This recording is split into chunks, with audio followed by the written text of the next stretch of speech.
paparazzi on foot far away. Daddy promised them a glimpse from the limo on the way to the reception, Katie informed the wedding party, or a trip to jail for trespassing if they stepped 1 foot on church property. A night in jail isn't usually a deterrent. The 3 groomsmen had known Jack and Katie for years. Each one came from a family with money and power and knew the media better than their neighbors. The noise from the chopper elevated, as did the wind it kicked up. Danny ran up between Monica and Katie with a worried frown on his face. "Auntie Katie, is that helicopter gonna fall on us?" She knelt down and took Danny's hand in hers. The role of auntie might have been new, but the fierce need to protect her nephew and ease his fears was as automatic as breathing. They wouldn't dare risk it. Grandpa would tie them up and leave them in the sun to bake if they crashed this party. Danny's eyes grew big. "Really?" "Ask Grandpa to tell you about the paparazzi and my 16th birthday." Dean and Tom cleared their throats behind her. She glanced over her shoulder and noticed both of them shaking their heads. A few misguided indiscretions of that day drifted to the surface of her memory. On second thought, never mind. Monica leaned in and offered her own advice. "How about we make faces at them, Danny?" He shot her a big smile before he lifted his head to the chopper and stuck out his tongue. Laughter filled the small group as each one of them wiggled fingers and contorted their faces toward the sky. Danny's giggles kept them all animated. Chances were the photographer in the chopper wasn't focused on them, but Danny no longer seemed concerned that the hunk of metal was going to land on them. Even if their faces did end up on the cover of the Inquisitor, Katie knew she looked fabulous. The floor-length maroon silk dress hugged her curves like a lover's caress.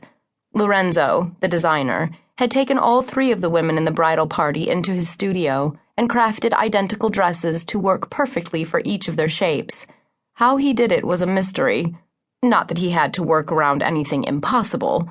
Both Monica and Nicole were over 5'7" and slender, and after a little work, Katie had shown them both the pleasure of designer heels. There was nothing sexier than a shoe that brought a guy's attention to a shapely calf before sending that attention zinging up a thigh and straight to one's ass. The second Katie had slid the $200 pumps onto Monica's feet, she knew she had a partner in crime. Katie made sure the length of her leg peeked through her dress as she wiggled her fingers by her ears for the paparazzi. As their laughter ebbed, the photographer waved them all inside the church for more pictures. Danny took Monica's hand and pulled her with him as the rest of the party followed. Katie adjusted her dress to make certain the low-cut angle didn't reveal too much. "You look amazing." Dean's voice was low and heated as he slid up beside her. She hadn't realized he'd hung back, and she felt a little trapped in his presence. "You clean up well yourself, Prescott."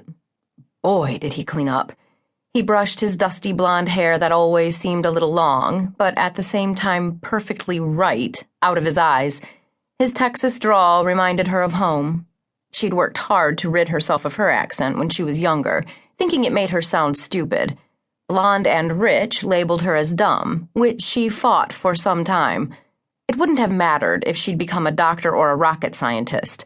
The world looked at her as an heiress and treated her differently. Around her 16th birthday, she'd snapped. Her hormones started to rage, and her desire to be noticed ruled her brain. Her skirts rode high, her pants skin tight. Those designer heels she loved so much pushed her height past most of the boys in school. But the ones she wanted to look didn't. Katie glanced into Dean's eyes and quickly looked away. Her body tingled knowing he stood so close. The spicy scent of his skin made her want to lean in and take a deep breath. She fought her desire and found the silence between them painful. She said the only thing she could think of, and then regretted her words instantly. "I'm sorry about Maggie." Dean's jaw tightened. It wasn't meant to be. Maggie had broken off her engagement to Dean a week before their wedding. According to Jack, there wasn't an explanation as to why. Then she'd disappeared and asked that Dean not contact her.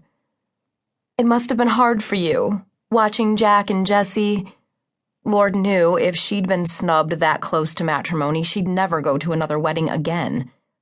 The smile that always played on Dean's lips fell. It wasn't hard at all.